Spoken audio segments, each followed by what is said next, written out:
This is Pet Life Radio. Let's talk pets.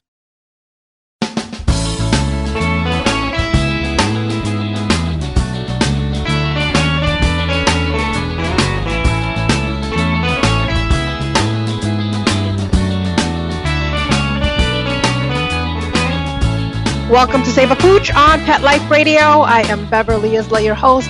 Thank you for tuning in today. Today's show, we are talking with former attorney Sheri Sholtes, who runs nonprofit Service Dogs Inc. based in Texas. And it's actually their 30th anniversary of turning rescue dogs into service dogs for people living with hearing loss or mobility challenges. When we get back from these messages, Sheri will be joining us. Does your dog itch, scratch, stink, or shed like crazy? Come to Dynovite for help. Order a 90-day supply of Dynovite. Everything we tried failed except the Dynovite. Pick up 2 bottles of Super Mega Fish Oil. Get the 3rd bottle free. Packed with omega-3, DHA, and EPA fatty acids. Super Mega is great for your dog's immune system, healthy skin, and soft, shiny fur. Dogs love it. Try Super Omega Fish Oil. Buy 2, get 1 free. At Dynovite.com. DINOVITE.com.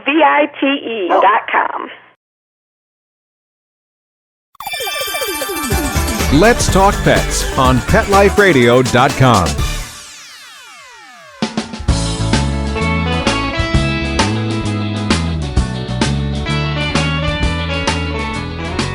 Welcome back to Save a Pooch. We are talking with Sheri Sholtes, founder of Service Dogs Inc. from Texas. Thanks for coming on today. You have an amazing mission serving 2 groups that are in need. Now, you're an expert in the area of service dog legislation and have a ton of achievements. So how did you decide to take dogs out of shelters for this purpose? Well, Beverly, thank you so much for having me on. I've always wanted to rescue animals. I think growing up and moving around a lot, I felt like our pets were my siblings.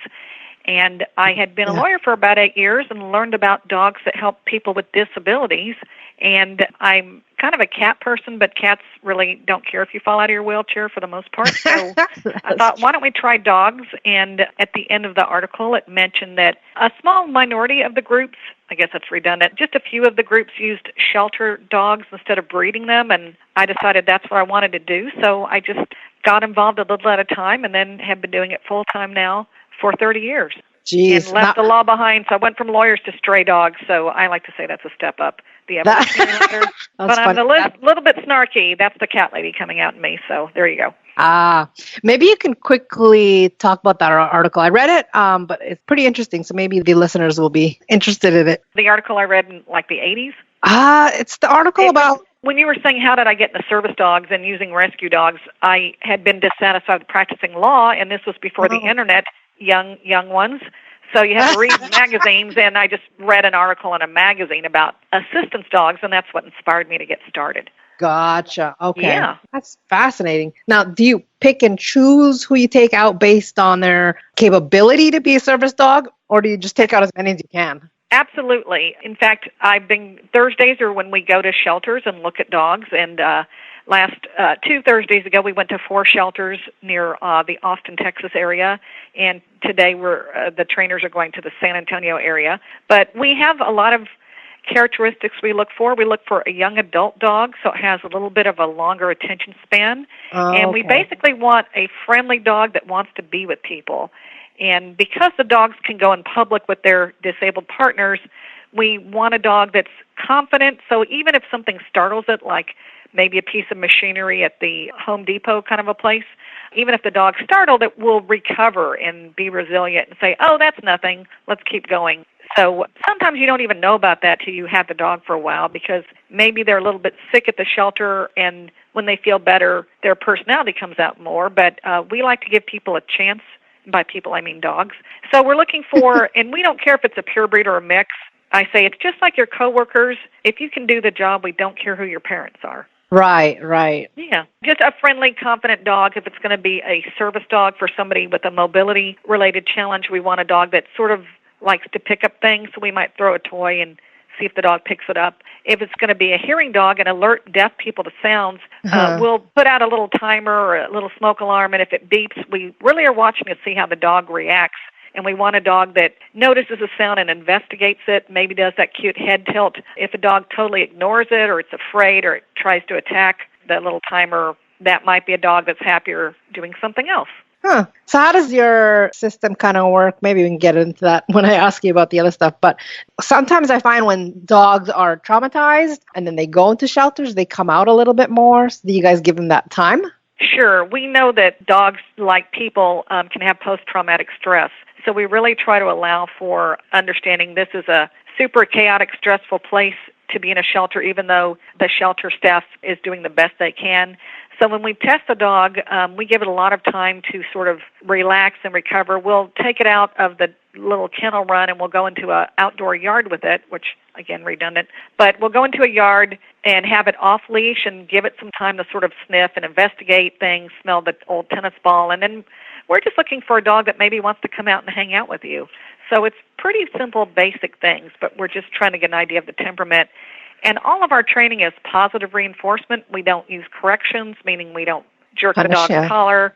We don't use a choke chain or a pinch collar. We don't even say the word no. We try to set it up so the dog can choose what it wants to do and chooses to do what we're asking it to do because it thinks it's fun and it's hoping that maybe something really neat will happen if it does the behavior, like a food or getting petted or a toy or the chance to go play with another dog. So we try to reinforce them in as many ways as possible. So when you watch our videos or you observe the dogs in person, you can tell from their body language they're having fun and they're eager to do this. It's like going to Hogwarts, where what fun thing's going to happen next? And I'm with you because you're the key to fun things versus I'm afraid to make a mistake because you're going to hurt me, or I'm only giving you this behavior because I'm starving. So they get all their food, whether they do the behaviors or not, but we might use it during the day or have an extra high value kind of a food just to communicate, yes, that's what I want you to do. I want you to tug the refrigerator open or walk by the wheelchair more slowly. And, yeah, you got it. Here's something wonderful.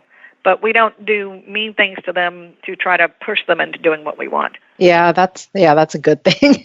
And that's good. And that's awesome I think that's so awesome that you take that extra step because the training's pretty much your not obligation, but you're doing that before they even get certified. Yeah, we've already been working with them at least 6 months before we start thinking about which of our clients would this dog be a good match with. And even if the dog doesn't continue its training as a hearing or service dog, we will adopt it out to a pet home, and we will always continue to train it and spend as much time with it as we do the other dogs. We never take a dog back to a shelter. Yeah. You know, you can think of it like we have a dog that was rescued, or we did from Hurricane Harvey. The shelter pulled that dog right out of the water, and he wasn't quite interested in being a service dog, but now he's a search and rescue dog, and he loves it. Oh. Okay. If you say, hey, that's a hammer and I'm trying to screw a screw in, I need a screwdriver, it's not the hammer's fault that it can't screw a screw in. You just need to pick the right tool for the right job. And so that's how we look at it, like, where's this dog going to be the happiest? That's amazing. And that means even the people that adopt them and they don't turn out rescue dogs, they still got a really smart dog because they do. Regardless. They have a pretty well-trained dog that's been socialized, and we spend some time with them teaching them about what this dog likes and showing them all the things we've taught it. So a lot of those guys will use them as therapy dogs, search and rescue, all kinds of things, or they're just having a great time being a family dog. And we're always getting follow-up reports. Oh, we went camping. Here's the dog at the swimming pool. Here's a dog with the new baby. So everybody's doing pretty well. We try to make sure that, again, it's all back to Hogwarts and Harry Potter. It's like the sorting hat. Like, where's this dog going to be the happiest? So exactly. We never try to, back in the 80s, they had square pegs. We're not trying to put a square peg in a round hole. We're just trying to fit everything together so everybody's happy and productive. So how do you ensure, though, that it's a compatible pair? Well, we have something we call matching. So when we've had the dogs a while, we will invite a client in and introduce the client to maybe 4 dogs. And that dog might also meet multiple clients. And then we sit down together as a staff and try to, now we're being yentas, we're being matchmakers, like, what's the best dog for the best client? Well, this deaf woman is in her 20s and she likes to jog. So let's put her with the little border collie hearing dog that likes to jog. And we've had several deaf people that say, I can run outside for the first time because I know the dog will let me know if there's a car or a bicycle. I don't have to run on a treadmill all the time. We put an Australian Shepherd with a girl in a wheelchair who sold advertising for a radio station because she was on the go, super social, and that's a herding dog, so the dog liked to be busy. So also in a service dog, we're trying to match the size of the dog. Like a gentleman who's athletic and maybe got hurt doing something athletic, he might be higher up in his wheelchair and might need a larger dog than maybe a woman who was born with spina bifida or something, and she's more petite and she needs a smaller dog. So we're looking at the physical characteristics as well as the lifestyle. Some people like affectionate dogs. Some people don't want a dog that's super clingy. So it's basically like your aunt. We're trying to match the right couple together. Right. Whew, that's logistics right there. Yeah, and everybody, interestingly, over 30 years, they think their dog's the smartest, prettiest dog of all of them. So it seems to be doing well. The dogs are not interchangeable, and neither are the people, so we don't just say, you're next on the assembly line, here you go. So we're not a Walmart. We're more like Artisan of service dogs. Okay, that's good to know. Yeah, thank you. So I have an idea of the differences between therapy dogs and service dogs, and you guys strictly train service dogs. I guess what I'm asking is, do you guys train for therapy dogs as well if they don't qualify for service dogs, or is that line kind of fuzzy with? We don't. All of the titles sound confusing and they all kind of run together. Yeah, so they do. The training industry and all of the statutes use different terminology. So the training industry will say assistance dog as an umbrella term, and under that is guide dogs, hearing dogs, service dogs for people with other types of disabilities. A therapy dog is usually your pet dog that you volunteer with and you take it to the hospital or wherever, and the facility lets you come in. And those dogs are great and helpful, but they pass sometimes an exam called the Canine Good Citizen or Good Citizen test, where they're basically calm and nice and you can pet them. So sometimes our graduates will use their dogs as therapy and they'll go volunteer at a hospital or a senior living center. Right, yeah. And there are a lot of good groups doing that. So if your listeners are interested in, hey, I think my dog, and sometimes it's not just a dog. We've seen giant rabbits and other animals be therapy animals. Look up therapy dogs or therapy animals in your city and there'll be 2 or 3 groups. Oh, okay. There's also, what we are starting to train are different kinds of facility dogs that do have a higher level of training, and that might include like a courthouse dog where the victim's assistance staff member, she or he has the dog, and when children come in and they have to be interviewed about abuse or other crimes and they have to testify, they can have the dog with them. So we've started doing those. They're a little bit higher trained than a therapy dog. They have to ignore food and be able to be in a stressful situation and be okay with that. And we've placed a dog with the fire department, and they are doing response for first responders or support. It turns out first responders, like people that have to work a flood or those fires like they're having in California, they have a higher suicide rate than veterans do. So in the Houston area and at Atascocita, they're creating a whole support unit for them, which includes one of our dogs. So they can go throw football with the dog or pet the dog. And this dog is a black lab named Vancouver. He always tells us who's the most stressed out, and he's very calm, and he'll just walk up and put his head in their lap or bring his toy. And it's really helpful because our first responders see a lot of things that are hard to get over. So I can imagine. Having a dog that you don't have to talk to, but you can connect with, is very therapeutic. For sure. That's awesome. Yeah. There are some other categories. The things you hear about on the airplanes a lot are what are called emotional support animals. And those don't have any training. Those are just somebody decided. It's kind of like a teddy bear. They feel better if the dog's there. So, or whatever other animal. It might be a cat. When you hear about the peacock on the plane and all that, that's an emotional support animal, and that's just somebody decided to take an animal with them, but the animal itself doesn't have any training. It's just basically a teddy bear they took. Right. So okay. And there's a few other categories, but those probably are enough for now. Oh, my goodness. I didn't even know that existed. Yeah. Look, that's good to know. We're just going to have a quick break, and when we get back, we'll continue talking about rescue dogs turned into service dogs. Sit. Stay. We'll be right back after a short pause. Well, 4 to be exact. Hey everyone, Michelle Fern here, host of Best Bets for Pets and dog mom to 2 gorgeous pooches. And I found a way to make them happy every month. BarkBox. It's a party in the box for your pooches, filled with toys and treats they will love. We have a special for you that you are going to love too. This is for all the pet parents. Visit barkbox.com/petlife and subscribe to a 6 or 12-month plan and get a month for free. How great is that?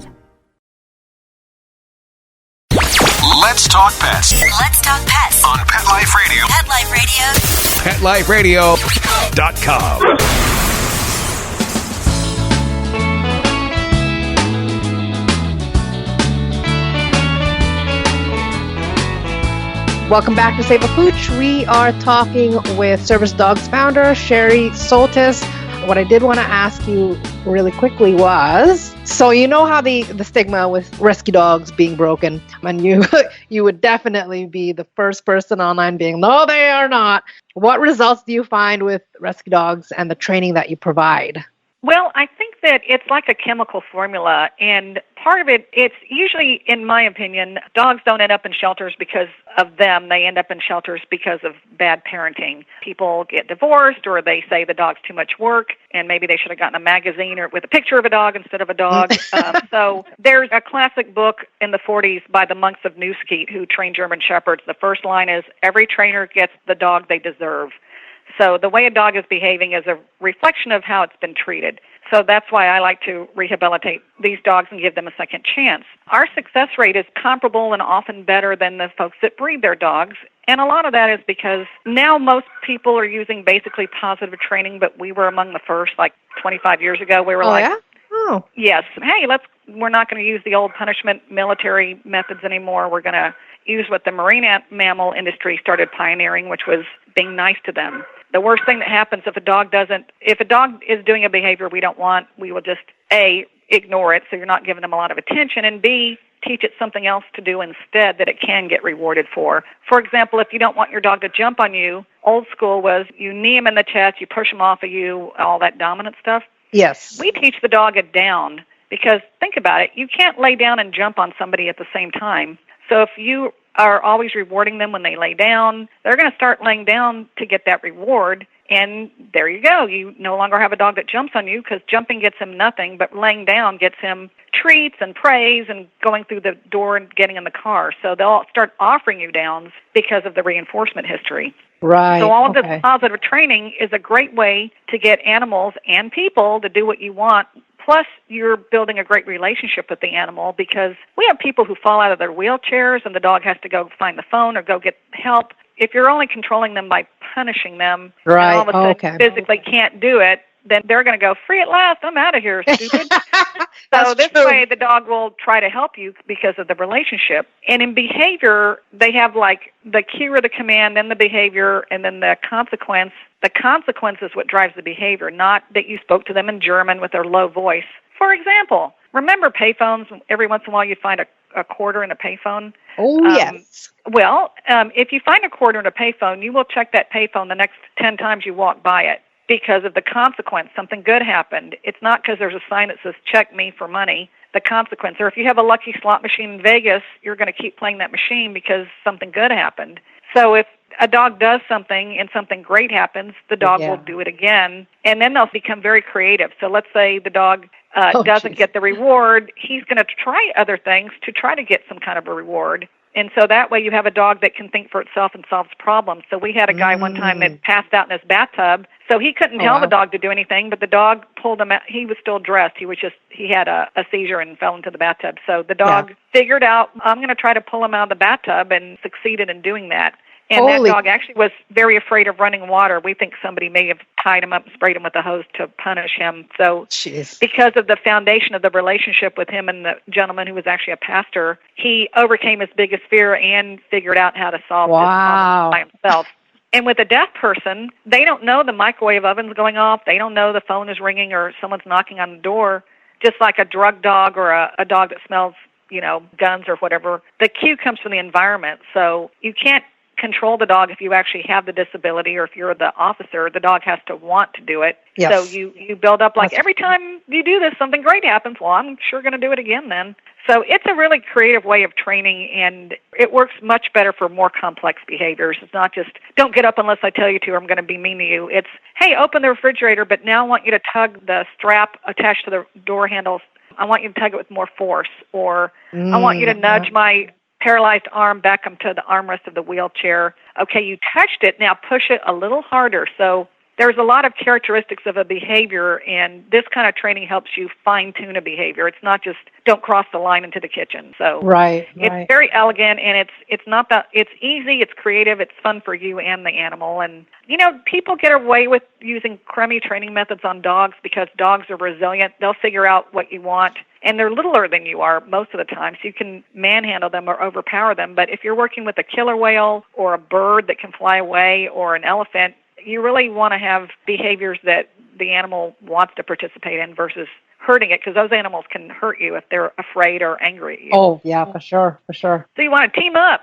Yeah, that makes total sense now that you put it in that context. I'm like, you know what? They would totally become creative and find a different way of doing things. That's awesome. Well, when you use aggression in training, like punishment is aggression, you get 3 things that you don't want. You get aggression back. So when you hear about, sometimes they used to train police dogs, and they were pretty rough with them. You'll get a dog that'll bite the handler, or you might get like a wild animal that's in captivity that attacks the trainer, like an elephant or something. Yeah, that's aggression back because that person's been hurting that animal, and the animal finally doesn't have any other options. You get what's called escapism, where the animal runs away, which is all the elephants trampling through the village. We were at a dog show once, and there was a demonstration they were showing on a Dalmatian how to use a shock collar, which gives the dog a shock. And all of a sudden, you just saw they wanted to bore our PA system, our microphone, and I said, "No, I don't believe in your actions. I think they're morally wrong." So 5 minutes later, you see a Dalmatian running through the auditorium or the convention center, and he wanted to get away, and that's why you have teen runaways. The third thing you get is learned helplessness, where you just zone out and let them hurt you, and people do that too, and it's real sad to see, and we don't want to do any of those things to our animals, and we don't need to. So I demonize anybody who uses punishment on their animals, and force, shock collars, all of that stuff. That's just wrong, and I hope they learn better methodology and they can be more successful with their dogs and other animals and the humans in their lives too. Yeah, yep. That is definitely important. Has to start with us, right? Right. So Sheri, tell us about your main programs that you offer people needing assistance. Well, we train hearing dogs that alert deaf people to different sounds, like the baby's cry, the Eventimer, the smoke alarm, someone calling your name. And within the hearing impaired community, there's different levels. There's deaf. There's people who maybe wear a hearing aid or cochlear implant, but when they take them out, they don't have any hearing. Okay. There's hard of hearing. And we just say if you're missing sounds, we want to help you. And those are usually medium-sized dogs like Benji, like terriers and Cocker Spaniels and that type of dog. And they will touch you to get their attention. They'll either nudge you with their nose or their paw. And then you go, what is it? And then the dog will lead you to the sound. And on the smoke alarm, they might lead you to the house, to the door. So, yeah, they're basically, hey, follow me. Something's going on over here. And when you're walking with the dog, you sort of see them in the corner of your eye. So if they whip their head around to look at something, you can see what they're looking at, like somebody on a ladder hammering or a car moving out. One young woman who came to us for a hearing dog said she was walking through the parking lot at Target. Y'all have Target up there? Okay, a big store. Yes, like a Walmart. Get everything there you go. And all of a sudden, she was screwing around on her phone, and all of a sudden, in the parking lot, she just smelled burning rubber, and she looked up, and a car had just almost hit her and, slammed its brakes on. Oh, shit. And she decided to get a hearing dog because it would have alerted her that there was a car kind of right around in your personal space or about to be. Mm-hmm. So those dogs basically touch you and lead you to the sound. And they'll sort of they'll start alerting you to even more things that you didn't even train them for. Like we trained a dog to alert a woman when her tea kettle whistle went off. And it started alerting her to when her soup was boiling because it started noticing the bubbles, the sound of the bubbles in the soup, and started alerting her to that. And we had a hearing dog that alerted a woman when at night it woke her up. It turned out the picture behind her bed had fallen down. So they kind of get the hang of it, and they will alert you to even more things. And then the service dogs, what the industry calls service dogs, is for somebody with their mobility-related disability. They've had a spinal cord injury, right? Yes, cerebral palsy, all that stuff, multiple sclerosis. And the dog, a lot of what they do is pick up things you drop. We do a lot of behaviors based on tugging, like they'll open the door, they'll open the refrigerator, they might tug your sock off. Even in the refrigerator, they'll bring you back a bottle of water or a little lunch, one of those little kind of take-out containers, yeah. Yeah, takeout thing, a little lunch thing. You can brace on them if you're transferring between your wheelchair and like the couch or the bed. They can turn a light on or off. They'll get on their hind legs and use their mouth to kind of do it. And that includes ceiling fans. They'll do what's called targeting, which means touching something with their paw or their nose, like the automatic door button that opens doors like to the mall or wherever. And we can custom train them. Somebody said, I can't get my shirt off over my head, and the dog can help. We had one dog that would pull the Velcro on the guy's tennis shoes. And so that's exciting for us. We'll have a dog that'll go push an emergency buzzer that calls like an ambulance. And we have dogs that get clothes out of the dryers because the person can't reach into the dryer and do that, and they'll drop them in a laundry basket. And then we'll attach like an old necktie. We use them a lot. And they'll pull the laundry basket down the hall so the person can, fold their clothes in their bedroom. And so those are the service dogs. And then, again, the courthouse dogs help staff at a district attorney's office kind of comfort children. And a lot of times they do a lot of comfort for the people in the courthouse, the adults as well, like the staff. Oh. And now this firehouse dog is helping first responders, but they're also using it in the community. Like the fire chief said, the hospital called. They had a mom and a 6-year-old boy who's autistic. He had to give a blood sample, and he was getting hysterical, so they brought the dog in, and the doctor said, Vancouver, tell Van what's going on. And then the child explained it to him and said, look, it doesn't hurt at all, and he calmed down. And there's a picture of him. We have her, one hand's touching the dog, his fingertips are on the dog's forehead, and he's looking at the dog, and the doctor is taking the blood draw on the other arm. So, and the mom's sobbing because they said usually they have to have 3 guys hold her son down to take these blood samples. So it's pretty miraculous what dogs can do. Yeah, sounds like it. You have all the good stories. So nice to hear. Jeez. I agree, and I love taking something somebody else threw away and pairing it with somebody that maybe has been marginalized. So I like to use the term from strays to stars. That's a good one.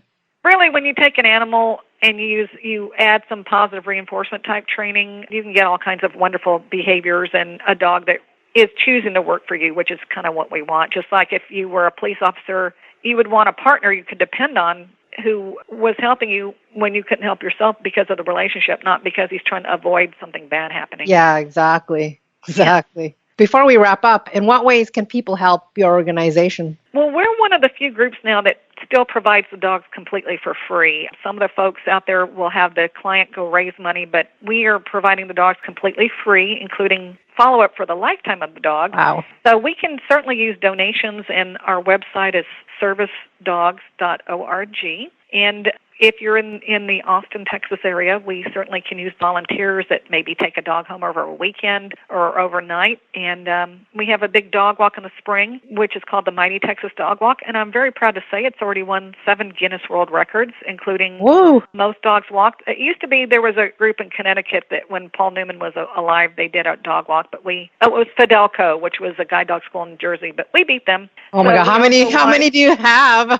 Well, now we're all beat by this group in England. So we started going, and I think they cheat, in my opinion. But anyway, so we started going for other Guinness World Records. So we won 2 for my favorite, biggest fur ball. We had everybody brush their dog, and we had a giant snow globe sphere, and we weighed all the fur. And after we subtracted out the container weight, and we've won that record twice. The most recent was 310 pounds because we're super classy. Oh, my God. And then this year, we won for the biggest cake for dogs. It had previously been held by Ireland. Not anymore. We beat them by their weight was in the metric system, so we may never really know what it was.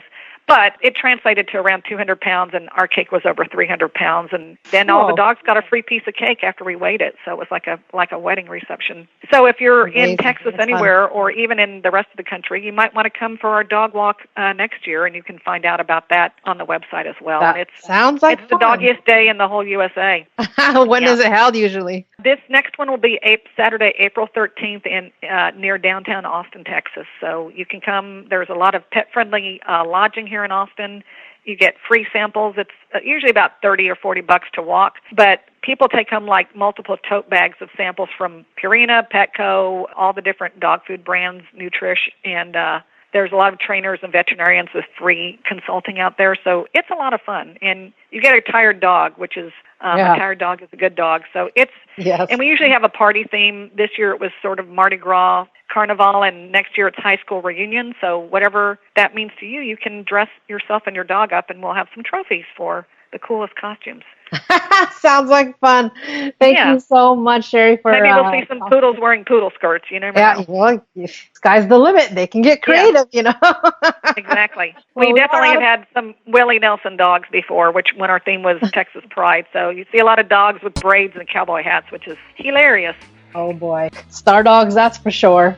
That's right. Well, we are out of time. I really appreciate Sheri coming on today. It's been a pleasure featuring you on your 30th anniversary. Yay! Yay, thank you. Yes.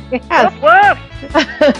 And thanks to our show producer, Mark Winter, for making the show possible. You can check out Service Dogs Inc. at www.servicedogs.org. If you have any questions, comments, or ideas for a show, please email me at beverly@petliferadio.com. So until next time, spread animal compassion.